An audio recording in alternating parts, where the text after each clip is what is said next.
అక్కడే ఉన్నటువంటి BRS party నుంచి మాజీ మేయర్ అయిన రవీందర్ సింగ్ కూడా ఉన్నాడు. రవీందర్ సింగ్ తెలుసా మీకు? నాకు చాలా దగ్గర మిత్రుడు కదా, దగ్గర మిత్రుడు. రవీందర్ సింగ్ కూడా పోటీలో ఉన్నాడు అని అన్న సమాచారం ఉందా మీకు?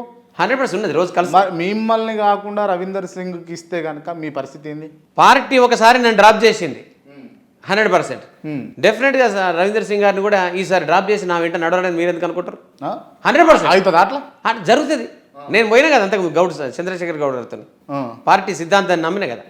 పార్టీ సిద్ధాంతాన్ని నమ్మినప్పుడు నేను వెళ్ళినప్పుడు నాకు ఒకసారి ఛాన్స్ ఎందుకు ఇది అనుకుంటారు, ఎందుకు రారనుకుంటారు?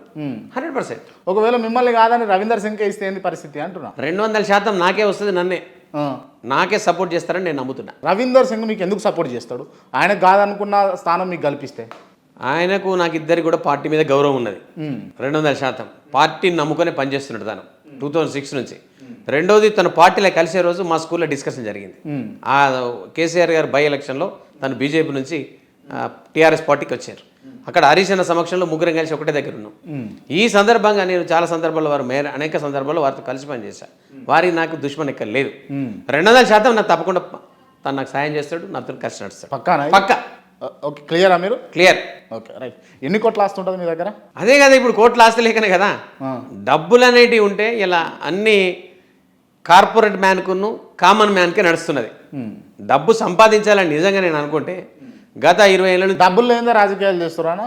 నాకు ప్రజల బలం ఉన్నది, ప్రజల బలం ఉన్నది. డబ్బులు లేని రాజకీయాలు సాధ్యమైతే మీరు ఓపెన్గా మాట్లాడుకుందాం జరిసేపు కుల్లాగా. కేసీఆర్ గారు పైసలు లేని వాళ్ళందరినీ కూడా చాలా మందిని గెలిపించారు. For example Warangal MP Dayakar గారు, ఈ మా దగ్గర సుంకె రవిశంకర్ గారు, నాతో ఇద్దరం కలిసి తిరిగినాం. రవిశంకర్ గారికి ఏమున్నదండి, తన దగ్గర డబ్బు లేదు, గెలిపించారు కదా. కాబట్టి కేసీఆర్ గారు అనుకుంటే డబ్బు గవర్న ప్రధానమైన అంశం కాదు. వారి లెక్కల ముందు, వారి ఆలోచన విధానం ముందు ఎవరినైనా గెలిపిస్తారు. సో డబ్బు అనేది ఇంపార్టెంట్ కాదు. నేను ఇలా అంటున్నా, నాకున్న ట్రస్మా బలం, నా ఉపాధ్యాయులు, నా ట్రస్మా సోదరులు, నా టీచర్లు, నా పేరెంట్స్, నేను చేసిన ఎవరైతే అది విద్యాపరం కానీ వైద్యపరం కానీ ఓ 40,000 మందికి నేను హెల్ప్ చేసిన నా జీవితంలో 30 ఏళ్ళ చరిత్రల. అంటే ఇంటర్మీడియట్లు కావచ్చు, ఇంజనీరింగ్ కావచ్చు, రకరకాల వ్యవస్థల్లో వాళ్ళు అనేక దేశాలలో కూడా ఇలా సెటిల్ అయి ఉన్నారు. వాళ్ళంతా కూడా ఇలా నాకు ఫోన్లు చేస్తున్నారు, మెసేజ్లు పెడుతున్నారు, సార్ యు గో హెడ్ అని. ఇన్ని వేల మంది నాకు సపోర్ట్ ఉన్నప్పుడు నాకు డబ్బే అవసరం అండి. ప్రజాబలం ఉన్నది, నా బలం ఉన్నది, నా బలగం ఉన్నది. మనుషుల్ని అధ్యయనం చేసిన, ఓన్ చేసుకున్నా. నన్ను శేఖర్రావు అంటే ఓన్, వాళ్ళు పిలుస్తారు, ఫోన్ చేస్తే ఇంటికి వెళ్తా. వాళ్ళు నా దగ్గరికి వచ్చి నేను రోడ్డు మీదనే ఉంటా, ఎక్కువ అరుగు మీదనే కూర్చుంటా, ప్రతి ఫోన్ కాల్ ఎత్తుతా. ఇప్పుడు గెలిచేదాకా అన్ని ముచ్చట్లు అందరు చెప్తారు, అందులో మీరు కూడా చెప్తున్నారు. దీంట్లో పెద్ద విచిత్రంగానే చిత్రంగానే ఏం లేదు. ఇలా అయితే మీకు పూర్తిగా తెలియనట్టు నా గురించి వాస్తవం కూడా గెలిచేదాకా గెలుచుడు వేరు, గెలిచే మనిషి వేరు, ఆ ధైర్యం ఉన్నది వేరు. ఆ దమ్ము ధైర్యం లేని మీరు ఒక్కసారి చూడండి, ఒక్కసారి ఎంక్వైరీ అయ్యి నా గురించి ఎట్లాంటి వాడని. 24 గంటలు ఫోన్ ఎత్తా నేను, మీరు అవునన్నా కాదన్నా, మీరు తెలిసినా తెలుసుకోకుండా 24 గంటలు ఫోన్ ఎత్తా. నా ప్రొఫైల్ ఒకసారి చూడండి, నా ఫేస్బుక్లో కావచ్చు, నా ఇన్స్టాల్ కావచ్చు, నా ట్విట్టర్ కావచ్చు, నా యూట్యూబ్ ఛానల్ కూడా ఉన్నది. మీరు ఎక్కడ చూసినా నేను చేసిన హిస్టరీ ఉన్నది. మీడియా రాసిందే ఉన్నది, మీడియా అయితే అబద్ధం చెప్పరు కదా, మీడియా రాసిందే ఉన్నది నా గురించి. Right right right. ఇప్పుడు అంటే ఏంటంటే ఒక రాజకీయ నాయకుడు అంటే సర్వీస్ చేసి ఫస్ట్ ఇట్లా సంఘాన్ని చూపించుకొని, లేకపోతే పబ్లిక్ను చూపించుకొని, బల్క్ ఆఫ్ అమౌంట్ ఏదైతే ఓటు బ్యాంకింగ్ చూపించుకొని ఇట్లా రాజకీయాలు చేస్తారు, అంతేనా మీరు?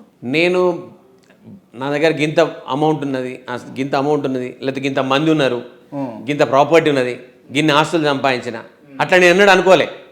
కేవలం నేను సర్వీస్ చేసిన, సేవనే నమ్ముకున్నా, దైవత్వాన్ని నమ్ముకున్నా, ప్రేమను నమ్ముకున్నా. ఇప్పుడు ఇవన్నీ ఇంటర్వ్యూలో చెప్పడానికి బాగుంటుంది అన్న, నేను అడగడానికి మీరు చెప్పడానికి బాగుంటుంది. కానీ ఏంటంటే ఓ షోక్ అంతే. ఇక ఇన్ని రోజులు సర్వీస్ చేసినాం, మనకు గన్వేన్ గెలవంగానే మన చుట్టూ అంతా ఎస్కాట్ నడవాలి, ఈ షోకే ఉంటుంది. దానికోసమే కదా ఇదంతా. నేను ఒక ప్రెసిడెంట్గా, నేను సెక్రటరీగా 22 సంవత్సరాల సంఘానికి సేవ అందించినోడిని, 35 ఏళ్ళ నుంచి ఎడ్యుకేషన్ ఫీల్డ్లో ఉన్నాను. అట్లాంటి గన్మెన్ షోకి లేదు నాకు. గన్మెన్ షోకి కావాలంటే తీసుకుంటే ఇస్తారు పర్మిషన్. గన్మెన్ కావాలంటే పెట్టుకోవచ్చు, పైసలు ఉంటే పెట్టుకోవచ్చు, లేకపోతే పర్మిషన్ అడుగు తీస్తారు. కాబట్టి నేను గెలిచిన గన్మెన్లు పెట్టుకుంటాను అంటలేను మీతో. గన్మెన్ లేదు ఎందుకు వద్దంటున్నా అంటే, ఇలా చాలామంది ఎమ్మెల్సీలు చూసిన నేను, ఇవాళ పేర్లేదు కానీ అసలు గన్మెన్ లేని ఎమ్మెల్సీలు చాలామంది ఉన్నారు. కొన్ని దేశంలో కొంతమంది మొత్తానికి ఎస్కాట్ కూడా పెట్టుకొని ఉన్నారు, మంత్రులు అయి ఉండే కూడా. నాకెందుకండి, అది ప్రజాధనం కొల్లగొట్టినట్టు. ఈవెన్ జీతం కూడా లెక్కేస్తాను నేను, ఆ నేమ్ను కూడా లెక్కేస్తాను, ఎమ్మెల్సీ అనే పదాన్ని కూడా. ఎమ్మెల్సీ అనే పదం నాకు అక్కర్లే. ఎమ్మెల్సీ అనే పదం మా ట్రస్మాకు పట్టభద్రులకు అప్పచెప్తున్నా.